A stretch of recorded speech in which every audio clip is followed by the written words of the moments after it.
Page open করার সময় কোন ধরনের ক্যাটাগরির ভিডিও দেবেন সেটা আপনাকে নিজে থেকেই চিন্তা করতে হবে। আপনি যেটা পারেন সেটা নিয়ে ভিডিও বানাতে পারেন। তো আসলে ভিডিওটাই মেন। কেউ আপনার ভিডিও দেখলো, ভিউ বেশি হলো, এর কারণে যে আপনি টাকা পাবেন এটা কিন্তু না। তো এখানে পেজের অনেকগুলো অপশন থাকে। তো সেখান থেকেই মানুষ লাখ লাখ টাকা ইনকাম করে, হ্যাঁ এটা ঠিক। কিন্তু সেই অনুযায়ী ভিডিওটা সঠিক মতো হতে হবে। আর ভিডিওটা যাতে আপনার অডিয়েন্সরা দেখে, সম্পূর্ণ ফুল ওয়াচ করে, সেই অনুসারে ভিডিও কোয়ালিটি বানাতে হবে। আসলে আমাদের ভিডিওতে এত ভিউ আসতেছে না, কারণ হয়তোবা আমরা এখন পর্যন্ত ওই ধরনের ভিউ আনতে পারতেছি না ভিডিওর কারণে। ভিডিওগুলো হয়তোবা খুব বেশি একটা ভালো না। তো অবশ্যই চেষ্টা করবেন, মাথায় রাখবেন, একদিন পারবেন না, 2 দিন পারবেন না, কিন্তু চেষ্টা করলে অবশ্যই পারবেন। আর এটাই হচ্ছে একটা পেজের মূল লক্ষ্য। ভিডিও ভালো হলে তাহলেই না আপনার ভিউ আসবে। আর তখন এরকম, এই যে আমরা যাদের ভিডিও দেখি তারাই শুধু আমাদের ভিডিও দেখে, আর অন্য কেউ দেখে না। আর এখন একটা বিষয় হয়েছে কি, ফলো বাড়ানোর জন্য কেউ আজকে আপনার ভিডিও দেখলো, কালকে দেখলো, কিন্তু পরশুদিন আর দেখবে না।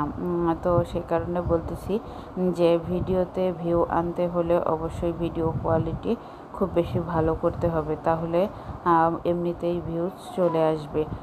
আর এরকম করে যদি পেজ চালাতে হয় তাহলে কিন্তু খুবই কষ্টকর হয়ে যায়, কারণ আমি বুঝতেছি। আর আমার পেজের অবস্থা খুবই খারাপ হয়ে গেছে, ডাউন হয়ে যাচ্ছে, ভিউ হচ্ছে না। আর 10, 20 এরকম 30, 100 ভিউ হয়ে কোনো কিন্তু লাভ নাই। এতে করে কিন্তু আমাদের ডলার কখনোই জমবে না। আর 3 মিনিটের ভিডিও কিন্তু আহামরি কিছু না, কিন্তু ভিডিওর ক্যাপশন আর ভিডিওর তো এই কোয়ালিটি আর সব কিছু মিলে যদি ভালো থাকে তাহলে কিন্তু এমনিতেই ভিউজ চলে আসবে। তো বন্ধুরা চেষ্টা করবে ভিডিওতে ফোকাস দেওয়ার জন্য। আমি আপনাদেরকে বলতেছি, কিন্তু আসলে আমি পারতেছি না, তো কিছু অসুবিধার কারণে। যাই হোক না কেন, তারপরেও তো পেজটা ছেড়ে দিতে পারবো না। এরকম করেই ভিডিও দিয়ে যাই, আর পরবর্তীতে চেষ্টা করব ভালো ভালো ভিডিও দেওয়ার জন্য। কারণ এই মুহূর্তে ভালো ভালো ভিডিও বা বাইরে যাওয়া বা এগুলো আমি দিতে পারতেছি না। তো সেই কারণে একটু আপসেট।